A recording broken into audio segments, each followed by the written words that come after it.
Hey, welcome to After She Left. Watch till the last second. Don't miss it. Subscribe. She said I wasn't allowed, but I showed up anyway, and what I heard changed everything. My name's Tom. I'm 57 years old, live just outside Dayton, Ohio, and I've been married to Denise for 12 years. Worked my way up through HVAC, built a solid life. Not flashy, but stable. That's more than most men can say these days. So when Denise told me not to come to her office Christmas party, I knew something was off. Said it was employees only this year. Just budget stuff, she said, brushing me off like I was asking something dumb. That made zero sense. I've been going to those parties for the last 3 years. Sat through boring speeches, shook sweaty hands, listened to small talk about finance restructuring. Every time she'd say, "Thanks for being there." It means a lot. And I believed her. This time, she didn't even look at me when she said it. "They're cutting costs," she added, too casual. "Besides, it's just boring work stuff. Nothing fun." I let it go, at least I tried to. But something kept eating at me. Good feeling. Then Friday rolls around, and I run into Dave's wife at the store. Brenda. She works 2 floors below Denise at the same building. "You going to the party tonight?" she asked, grabbing a box of cookies. "Didn't get the invite," I said, forcing a smile. She gave me a weird look. "You sure? They said +1s are welcome. I can even get you a badge if you want. I've got extras." That's when I knew. She handed me a temporary name badge with a grin. "Go raise a little hell. You've earned it." I showed up an hour after it started. Wear a gray blazer, nothing too flashy.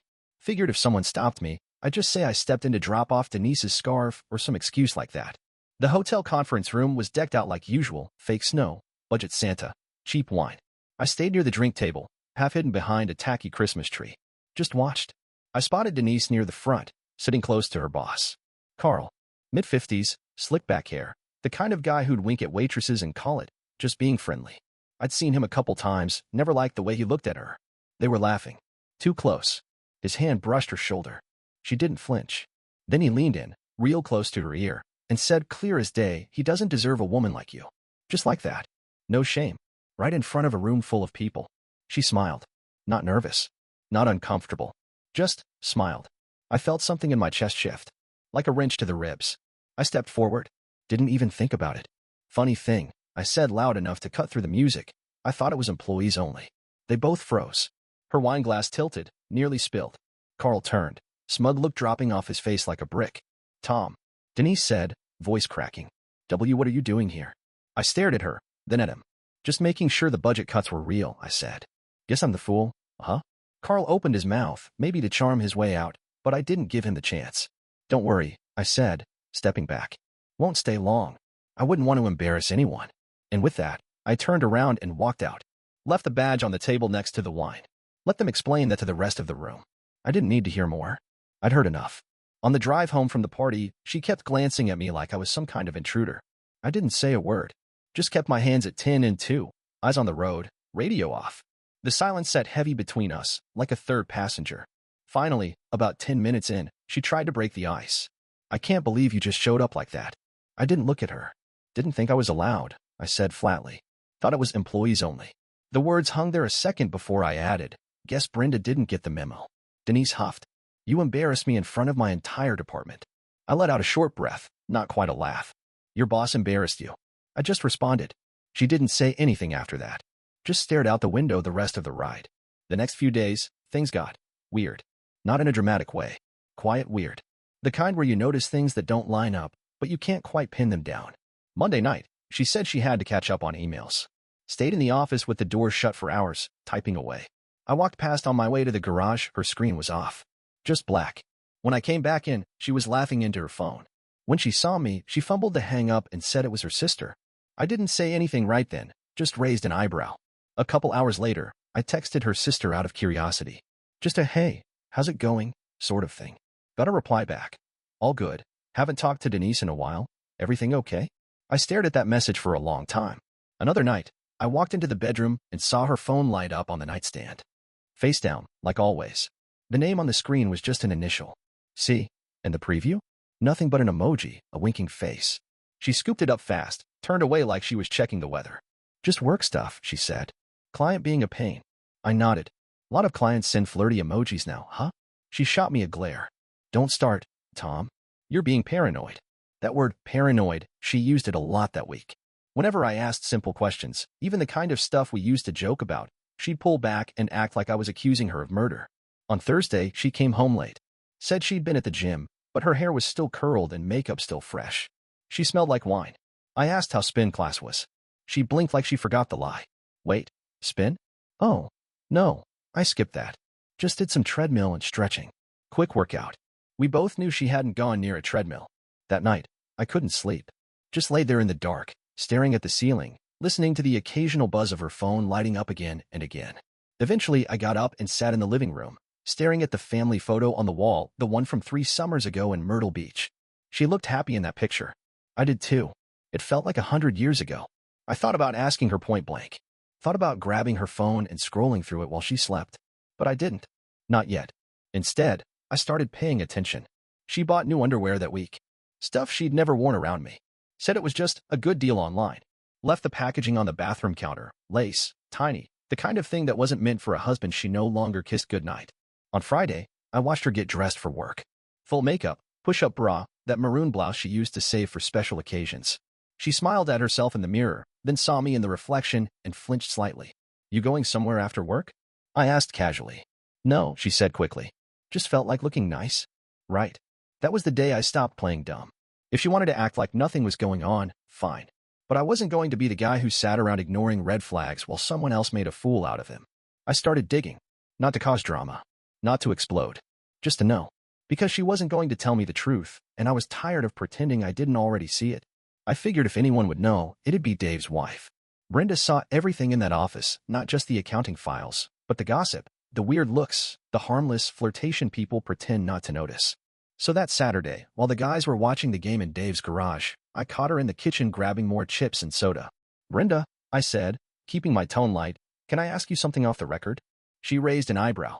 Sure, as long as it's not about why the Bengals still think they've got a shot this year. I gave a dry laugh, then leaned against the counter. You heard anything about Denise and her boss? Carl. She didn't answer right away.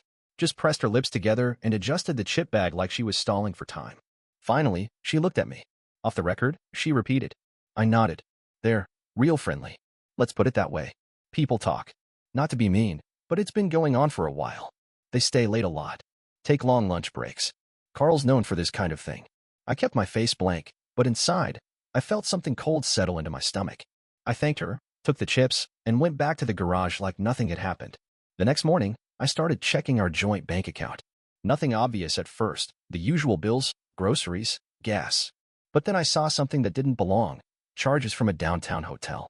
Not once, not twice, but every other Thursday like clockwork. Paid with her card, but coming from our shared pool. The description was vague, Hospitality Services LLC, but the address matched a boutique hotel near the interstate. She had told me last Thursday she had a team dinner. I remembered because she came home full of excuses about the traffic and how she didn't eat much because the menu wasn't great. I didn't say anything, just nodded like a man who hadn't already seen the charge hit our account that afternoon. That Thursday, I decided to see it for myself. She left the house around 6, same routine, same story. I waited 15 minutes, then got in my truck and followed from a few blocks back. Kept my distance, stayed smart about it. She drove straight to the hotel. Didn't even try to loop around or act slick. Just pulled in like it was normal, parked near the back, and walked in wearing heels and a coat she never wore to work. I stayed in the truck. No binoculars, no cameras. Just sat there in the dark, engine off, watching the main doors. Around 8, I saw Carl walk in. Same slick back hair, same cheap swagger, looking around like he owned the place. I don't know what I was expecting. Maybe a group dinner, a few other cars pulling in, but nobody else showed up. Just the two of them. I waited. Hours passed. My legs cramped up. My coffee went cold. Around midnight, Carl walked out first. Alone. Zipping up his jacket. No goodbye kiss, no hand-holding, just a man leaving a room he had no business being in at that hour. 10 minutes later, Denise followed. She paused in the doorway, checked her phone, then slipped out to her car without looking around. Her hair was down. She looked relaxed. I didn't follow her home. Didn't need to. I already knew the answer. I sat there for another 10 minutes, watching the parking lot, my mind running through every conversation we'd had in the last 3 months. Every lie disguised as a late meeting, every cold shoulder passed off as stress. It all clicked. When I walked through our front door the next morning, she was already up, sipping coffee and scrolling through her phone like nothing had happened. Morning, she said without looking up. Morning, I replied, walking past her toward the garage. Calm. Steady. Like nothing had changed. But everything had. I wasn't guessing anymore. I knew. I didn't say anything right away. Not Friday, not Saturday morning. I mowed the lawn, fixed the broken drawer in the kitchen, even helped her carry in groceries like nothing was wrong. She went about her day like usual, texting with her phone tilted away, humming while she folded laundry, saying she might visit her sister Sunday if she had time. I watched her, quietly taking mental notes. There was something smug in the way she moved. Comfortable. Like a woman who thought she'd gotten away with it. That night, I made dinner. Chicken marsala, her favorite. Poured her a glass of that overpriced Pinot she always said we couldn't afford unless it was a special occasion. I lit candles, set the table, and turned off the TV. Real cozy. She walked in all smiles, surprised but not suspicious. Well, this is nice, she said, setting her purse on the counter. What's the occasion? Just thought we could have a proper meal. Talk a little. I pulled out her chair. Halfway through the dinner, while she was going on about how tired she was from back-to-back meetings, I got up, walked to my office, and came back with a plain manila folder. No label. I dropped it next to her plate and sat down again. She paused mid-sentence, her fork halfway to her mouth. What's this? Open it. She gave a tight little laugh. Tom, what is this? Some kind of surprise? Yep, I said, cutting a piece of chicken. The kind that ruins your appetite. She hesitated, then slowly opened the flap. I watched her eyes flick over the first page. Her face didn't change right away, but her hand froze. She flipped to the next page, then the next, hotel receipts, time-stamped photos, and a printout of her bank activity showing the Thursday charges. She stared at it for a long second, then set the folder down like it had caught fire. Where did you get all this? Her voice was barely above a whisper.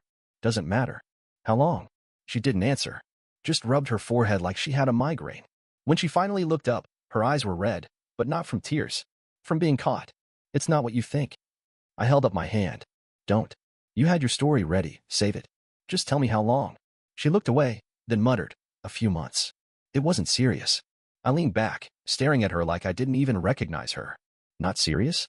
You go to a hotel every other Thursday, and that's not serious. It was just. I don't know. I didn't think you'd ever find out. She sounded tired. Like getting caught was more of an inconvenience than anything else. I shook my head. Well, I did. And now you know I'm not as dumb as you thought. She tried again. Tom, please. This doesn't have to end us. We can talk about it. Figure something out. No, I said, standing up and collecting the empty plates. I already spoke to a lawyer. Divorce papers are printed and waiting in my office. All I need is your signature. She sat there frozen, hands in her lap. You're really doing this? Yeah, I said, walking toward the sink. You went looking for an upgrade. Guess you'll have to live with it. The sound of the faucet drowned out whatever she was saying next. I didn't care. I'd already checked out. She didn't cry. Not real tears, anyway. Just sat there looking stunned, like the reality hadn't caught up to her yet. But I didn't stick around to help it settle in. I left her sitting at that perfect little dinner table with her expensive wine and cold chicken, staring at a folder full of her own decisions. It was the first quiet meal I'd enjoyed in months. I packed my bag that night. Nothing dramatic, just a duffel, a couple changes of clothes, my laptop, and the paperwork. She watched me from the hallway, arms folded, saying nothing. I didn't offer a goodbye. Just walked past her, out the front door, and didn't look back. By morning, the divorce papers were in her inbox. Sent straight to her work email. I CC'd Carl. Didn't write a message, didn't add any notes. Just attached the file and hit send. Let the silence speak for itself. A couple days later, I started getting calls from people we knew. Dave, Brenda, even Denise's old friend Carrie, the one who used to flirt with me at barbecues when she got a little wine drunk. Most of them opened with some version of, hey man, I heard something. Then came the awkward pauses, the vague questions. I didn't explain. Just said, yeah, I know, and left it at that. By the end of the week, word got around. Apparently, Carl got called into HR. Not fired, but reassigned. Same company, different floor, no reports under him. From what Brenda told me, the internal email used the phrase leadership restructuring. Corporate speak for, you screwed up, and now we're burying you. Denise didn't get off clean either.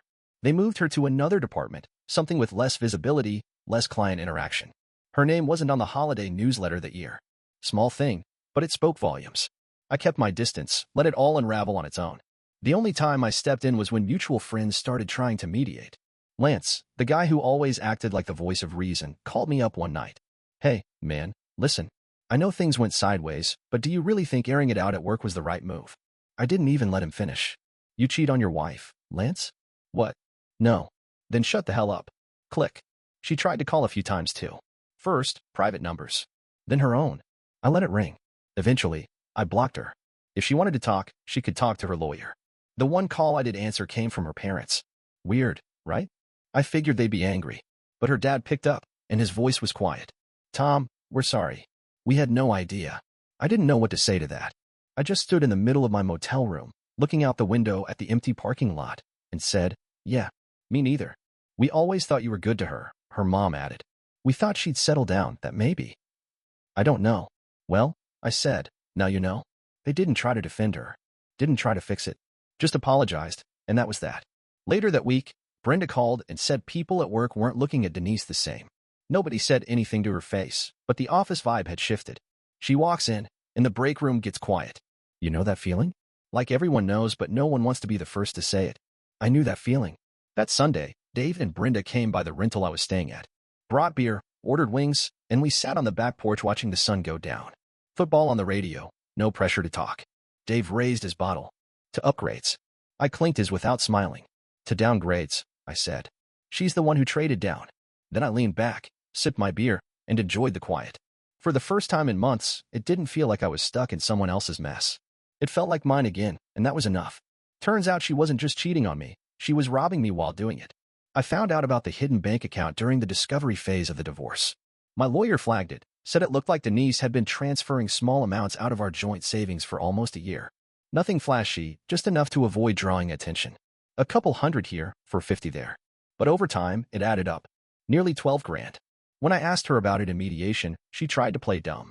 I don't know what you're talking about, she said, flipping through the paperwork like she hadn't seen it before.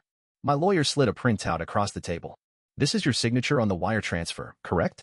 She stared at it for a second, then shrugged. It was for emergencies. I leaned forward. Funny how every emergency took place at the same hotel Carl likes to book. She didn't answer. In the end, it sank her case. That secret account, the one she thought would stay hidden, made the judge side with me on the financial split. I walked out with 70% of everything. The house, the truck, the retirement fund, even the dog. Her lawyer tried to fight it, but there was no defense.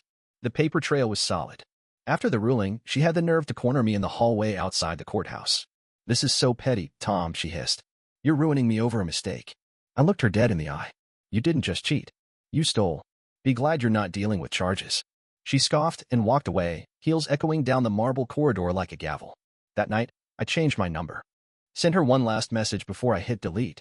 Enjoy your upgrade. With the divorce finalized and most of the assets under my name, I did something I hadn't done in years, bought something just for myself.